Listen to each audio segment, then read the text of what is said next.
And then Rasulullah sallallahu alaihi wasallam mentions the status of the ulama, उनका जो रुतबा है, उनका जो status है, मर्तबा है. The Prophet sallallahu alaihi wasallam mentions that fadlul alimi alal abidi ka fadli ala adnakum. Sallallahu alaihi wasallam, he mentions the status with these words, that the excellence, the greatness of an alim of the deen, a person who has knowledge of the deen, of the Quran, of the hadith, of fiqh, he has studied. This is why he has spent many years studying, and this also means those ulama which are practicing, jo ba'amal hai.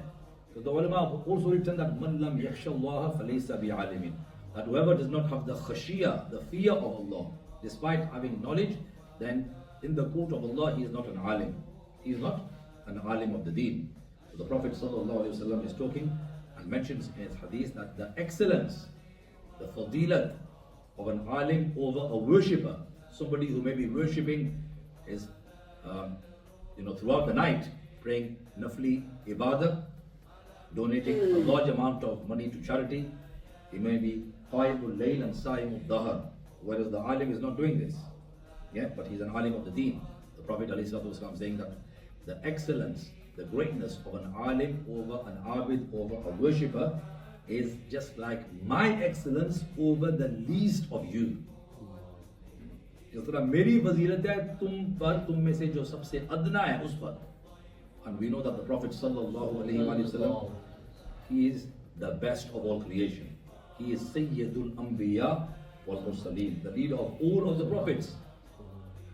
Sallallahu alaihi wasallam, which means that in reality we cannot even reach the dust which is attached to the feet of the ulama. This is how much respect they are owed, because the Prophet sallallahu alaihi wasallam elsewhere he mentions that innal ulama warathatul anbiya, that the ulama, they are the inheritors of the prophets. As he mentions in the same hadith that the prophets, they lam yuwarrithu dinarum wala dirhaman, and that the prophets, they do not leave wealth behind, but they leave warathul ilma. The prophets leave ilm behind, and whoever has managed to take a share of that ilm, and he has taken a great portion of that share of the ilm that the Prophet sallallahu alaihi wasallam is talking about. And then in another hadith it is mentioned that whoever Allah intends to do good with, man yuridillahu bihi khayran yufaqihu fi din, that whoever Allah intends to do good to, जिसके साथ अल्लाह भलाई का इरादा फरमाता है, तो उसको दीन की फकाहत, दीन की समझ अता फरमाता है. It is not mentioned that he gives that person wealth, he gives that person a dunyavi status, a good job or career, but he mentioned that he gives that person the understanding of the deen. It is also mentioned in another hadith of Rasulullah sallallahu alaihi wasallam that a person who sets off on the path to seeking knowledge, man salaka tariqan yatlubu fihi ilman, in which he sets out to seek knowledge, salaka Allahu bihi tariqan, and Allah makes a path for him which is min turuqil jannati, from the paths of Jannah. In other words, that person is treading on the path to paradise. And wa innal malaikata la tada'u ajnihataha ridan li talibil ilmi, that undoubtedly the angels, they spread their wings beneath the person, under the feet of the one who is seeking Islamic knowledge for his contentment. And not just that, وَإِنَّ الْعَالِمَ لَا يَسْتَغْفِرُ لَهُ مَنْ فِي السَّمَاوَاتِ وَمَنْ فِي الْأَرْضِ.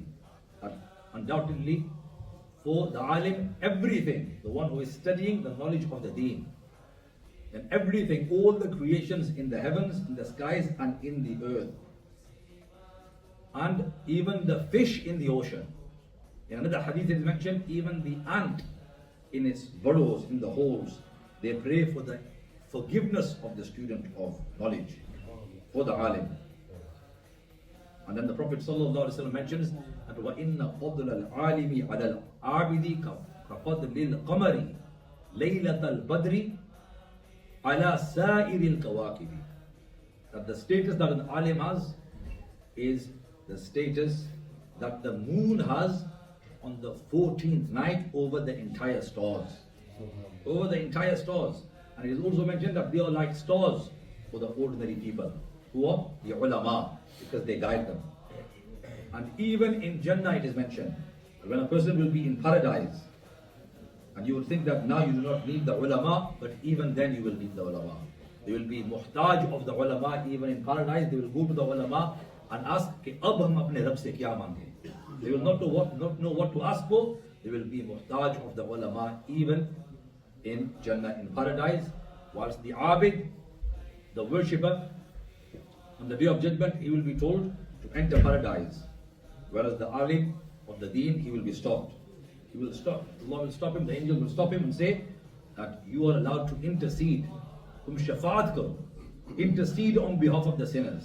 So after the Anbiya Kiram, the ulama, they will intercede, and also the shuhada will intercede. It is mentioned that the closest to the prophets, أقرب الناس من درجة النبوة, or the Ahlul Ilmi, or the Ahlul Ilmi wa Ahlul Jihadi. That those people who are the ulama, they are the closest to the rank of prophethood. They do not reach the rank of prophethood, but they are the closest in reaching the rank of prophethood.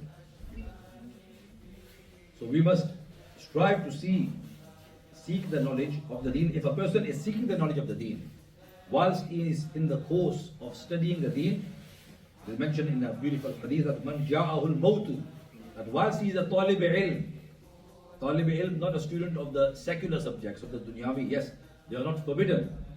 But if a person does not have sufficient knowledge of the deen and he is studying the other subjects, then that is haram for him, it is mentioned. Yeah?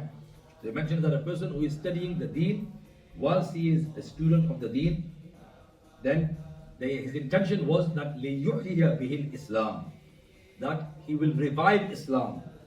By studying the deen, he will serve the deen. Then it says, فَبَيْنَهُ وَبَيْنَ النَّبِيِّينَ دَرَجَةٌ وَاحِدَةٌ فِي الْجَنَّةِ. That between him and the Anbiya Kiram, there will only be one rank of difference in Jannah, in paradise. Meaning he will be the closest to the Anbiya Kiram, alayhimus salam, in paradise. So there is nothing more noble that a person can do, that it mentions in other ahadith in Mubarakah, that to spend just a few moments in studying the knowledge of the deen is better than an entire night's worship. Puri raat ibadat karne se afzal hai. And it also mentions that it is better than praying 1,000 rak'at of nafal. So we need ilm, the ilm of the deen, which is the knowledge of the Quran, the knowledge of the ahadith, the prophetic statements of Rasulullah sallallahu alaihi wasallam, and the rulings of fiqh. This is what we need in order to live a life as a good Muslim.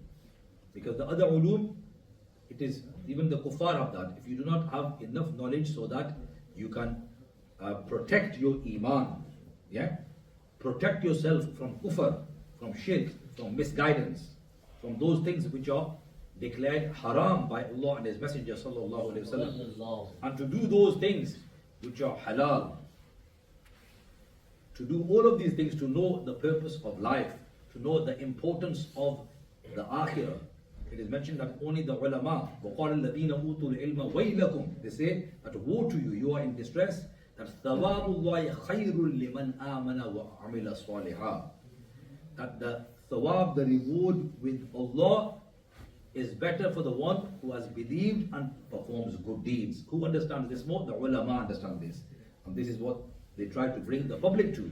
So it is imperative that we strive to study the knowledge of the deen. It can be a gradual process, yeah? But we must seek the company of the ulama, even to sit in the company of the ulama, to do their ziyarat.